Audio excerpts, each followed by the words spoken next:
第72章初学炼药。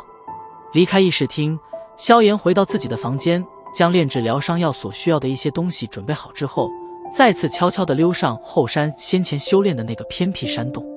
药老曾经说过，炼药之时切忌被打扰，家族中人多手杂，万一又像上次萧玉那般直接冲撞进来，那萧炎可承受不起后果。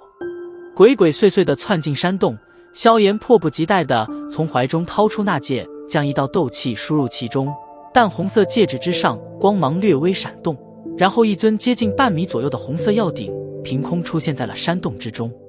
药鼎通体呈暗红之色，其上略带着点点毫光，在药鼎的下方处雕刻有两个狰狞的蛇头，大张的蛇口形成两个彼此相连的通火空洞，空洞弯曲连绵，越深入里面则直径越小，隐隐看去似乎内藏奥妙。药鼎顶端位置，巨蛇盘踞成暗红的顶盖，顶盖一处还有着一个特殊的孔洞，这是专门投入药材的地方。在顶盖上散布着一些用冰银打造的细密孔洞，这有着散热的功效，以防止高温而导致爆炉。药鼎中间的部分安置了一块由寒冰晶打造而成的透明镜面，从这里能够在炼药时清楚地看见里面的一切动静。药鼎的表面绘画着美轮美奂的魔兽雕纹，栩栩如生的模样，犹如活物。望着这尊外表华丽的药鼎，萧炎满意的点了点头，摸了摸手指上的古朴黑色戒指，药老化为一抹毫光闪现了出来。两口之鼎，这对于你这种新手来说还算不错吧。瞟了一眼暗红药鼎上面的3个蛇口，药老淡淡的道：两口之鼎。听着这陌生的称呼，萧炎疑惑的眨了眨眼。药鼎也有级别之分，鼎炉的通火口越多，则说明药鼎越高级，也越稀有。你别以为这种火口是随便打几个洞就成，里面的奥妙外行人根本难以发觉。而火口是药鼎的精华所在，需要高精度的打磨，打造期间只要稍有一点差错，整个药鼎都将会沦为失败品。所以火口越多的药鼎对炼药的辅助效果也更强。当然，想要控制多个火口，那就需要强大的灵魂感知力，像你现在能控制2个火口已经是极限了。药老笑了笑，解释道：一个好的药鼎对于炼药师来说，就如同武士手中的宝剑一般重要。略微有些恍然的点了点头，萧炎望着面前的这个大家伙，愣愣地问道：接下来该怎么办？你还是先熟悉一下药鼎吧，把你的一只手按在火口之上，然后运转体内的斗气输入其中。药老盘坐在山洞中指挥道。点了点头，萧炎触摸着火口，眼眸微闭，体内那淡黄色的气旋微微波动，一股股淡黄色斗气喷涌而出，最后将掌心照得略微泛黄。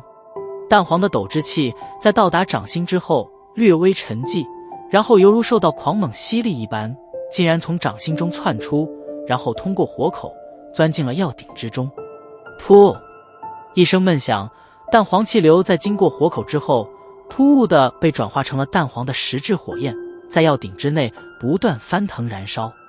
手掌突然喷火，让得萧炎心头一惊，差点条件反射地抽回手来，不过好在感应到手心中依旧冰凉后，这才压下惊慌。还不错，第一次就能转化出火焰了。望着药鼎内翻腾的火焰，药老点了点头，沉声道：你此时所召唤出来的火焰并非是炼药之火，现在你沉神控制体内的那一丝木属性，然后将之灌注进药鼎之内。萧炎依言地闭上双眼，心神缓缓凝定，出色的灵魂感知力不断地在体内来回地扫描着那一丝浅薄的木之力。第一次寻找体内的木之力，足足用了10多分钟，萧炎方才松了一口气地睁开眼眸。找到了。见到萧炎睁开眼睛，药老有些诧异的道，在见到前者点头之后，心中忍不住地赞了一声。当初他第一次寻找体内木之力时，可是用去了接近半小时的时间，由此可见萧炎的灵魂感知力是如何的强悍。萧炎伸出一根手指，轻点在另外一只火口之上，一道极为微薄的绿色气流被缓缓地灌注而进。绿色气流刚刚进入药鼎，里面那淡黄色的火焰便是犹如产生了化学反应一般，骤然间安静下来。这种时候，即使萧炎还未控制其中的火焰，也能察觉到火焰中的那种狂暴因子已经被木之力中和，而且由于木生火的原理，此时的火焰明显比先前更具有持久性与掌控性。好，满意的点了点头，药老伸出手指触着萧炎的额头，一股信息传进了后者脑袋之中。这是我自配的疗伤药药方，你就试着炼制吧，我会随时提醒你掌控火焰的温度与提炼药材的成分。微眯着眼睛感应中脑中的信息，萧炎微微点头。凝血散、凝血草1株，活气果1粒，罂粟花2朵。在脑中记忆了一下药材的数量之后，萧炎的灵魂感知力逐渐地侵入进药鼎之中，努力地控制着那股较为温和的火焰。手指在那戒上弹了弹，一株有些暗红的凝血草出现在掌心中，略微迟疑后，萧炎将之从药鼎顶部的那盘踞舌头中丢了进去。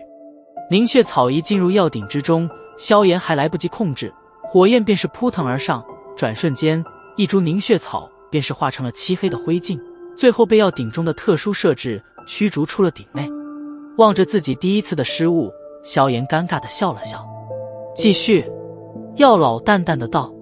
咽了一口唾沫，萧炎再次投了一株凝血草，此次的凝血草在火焰中多坚持了一会，依旧是化成了漆黑灰烬。温度高了，抹了一把冷汗，轮到自己动手来炼制丹药。萧炎终于知道，这活果然不是任何人都能轻松应付的呀。在坚持不懈地烧毁了足足20多株凝血草之后，萧炎终于勉强摸到了凝血草对温度的适应点。再次投进一株凝血草，萧炎脸庞凝重，灵魂感知力牢牢地压缩着火焰的温度，眼睛透过寒冰镜面死死地盯着其中那株悬浮在火焰上的凝血草。在火焰中翻腾了片刻时间，凝血草终于开始逐渐地脱去草皮，草叶中所蕴含的汁液也被熏烤成了一点点蛋白粉末，凝血草中的精华药力终于被萧炎这菜鸟成功提炼而出。